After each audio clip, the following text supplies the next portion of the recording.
পুৱাই তিনিচুকীয়াত 10 গৰাকীকৈ সন্দেহজনক লোকক আবদ্ধ কৰে আটাছুৱে।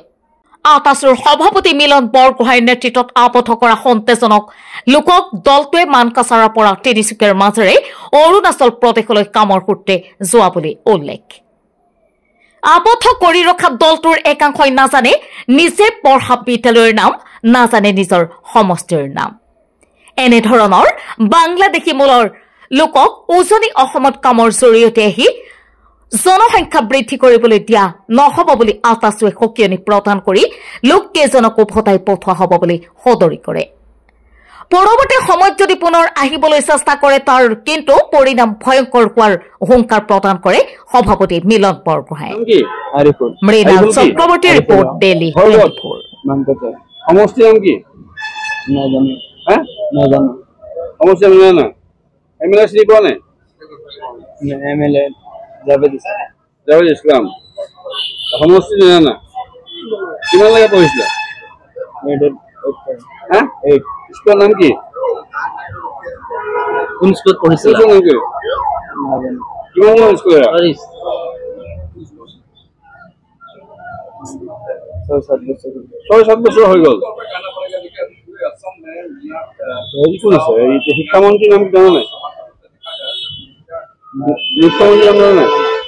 মুখ্যমন্ত্রী জানা কি নাম? হেমন্ত বিশ্ব। সমষ্টি নাম জানা? মা আছে নাই? মা আছে। কি নাম? সপিল। তোর পাইছে মানকাছাৰ পৰা। মানকাছাৰ অৰুণাচল। আপুনি সবক লগ আছে নেকি?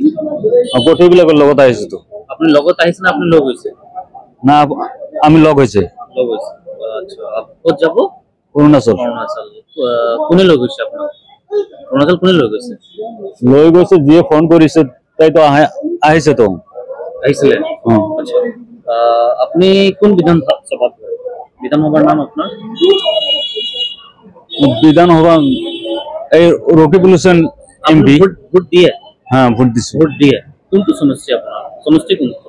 সমষ্টি মানকাছাৰ সমষ্টি পৰে। মানকাছাৰ সমষ্টি। এমএলএ কোন আপনার? আমিনুল। আর এমপি রকিবুল। ভারতের গৃহমন্ত্রীর নাম কি জানে? গৃহমন্ত্রীর নাম অমিত শাহ। রকিবুল ইসলাম। বরপেটা। হ্যাঁ, কত দূর আছে? কামল। অৰুণাচল। অৰুণাচল। আচ্ছা, অসমৰ ৰাজধানী কোনটো? নাজানো। অসমৰ ৰাজধানী কোনটো? নাজানো।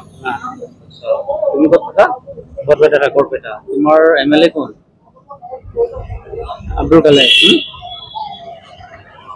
এমপি কোন? নাজানো। অসমৰ মুখ্যমন্ত্ৰী? আব্দুল কালাম। নাজানে তো। অসমৰ মুখ্যমন্ত্ৰী নাজানা এইটো? আচ্ছা, তুমি অসমত থাকা নে? ক'ৰ পৰা আহিছা? বৰপেটাৰ পৰা। অসমত থাকা? অসমত থাকি তুমি অসমৰ মুখ্যমন্ত্ৰী চিনি পোৱা? কি কাম কৰা তোমালোকে? ৰাজমিস্ত্ৰী কাম কৰো। তেওঁলোক ৰাজ্যপালৰ নাম নাজানে, ইয়াত স্থানীয় বিধায়কৰ নাম নাজানে, তেওঁলোকৰ বুঢ়া নাম নাজানে। এনেকুৱা ব্যক্তিৰ লগত কি হ'ব লাগে, কি ব্যৱস্থা গ্ৰহণ কৰিব? অসমৰ ভৌগোলিক জ্ঞান নথকা, যিটো ঠাইত তেখেতসকলে বসবাস কৰে সেই ঠাইৰ বিষয়ে ভৌগোলিক জ্ঞান নথকা, বিধায়কৰ নাম নাজানে, গাঁও প্ৰধানৰ নাম নাজানে, যিখন বিদ্যালয়ত পঢ়িছে বুলি কৈছে সেই বিদ্যালয়খনৰ নাম নাজানে, গাঁও প্ৰধানক চিনি নাপায়, তেনেকুৱা ধৰণৰ ব্যক্তিয়ে যদি নিজকে কয় যে ভাৰতৰ ব্যক্তি বুলি যদি কয়, অসমৰ ব্যক্তি বুলি যদি কয়, তাক আচলতে টাইম জাতন আমি কেতিয়াও মানি নলওঁ। তেনেকুৱা ধৰণৰ ব্যক্তি আচলতে আজি আমি তিনিচুকীয়া দেখিবলৈ পাইছোঁ। 15-20 জনকৈ ব্যক্তি, কোনোবা এজন ব্যক্তিৰ ছত্ৰছায়াত অৰুণাচলত কাম কৰিবলৈ আহিছোঁ বুলি কৈ তেখেতসকলে অহা আমি ইয়াত পৰিলক্ষিত হৈছে আৰু লগ পাইছোঁ। আমি সেইসকলক প্ৰশ্ন কৰোঁতে বিশেষ একো তেখেতসকলৰ জ্ঞান নাই। আৰু আমি কৈছোঁ যে যিজন ব্যক্তিৰ লগত আহিছে সেই ব্যক্তিজনক প্ৰশ্ন কৰিছোঁ আপুনি ক'লৈ লৈ যাব? তেখেতে কৈছে যে আমি অৰুণাচলত কাম কৰিবৰ কাৰণে আনিছোঁ।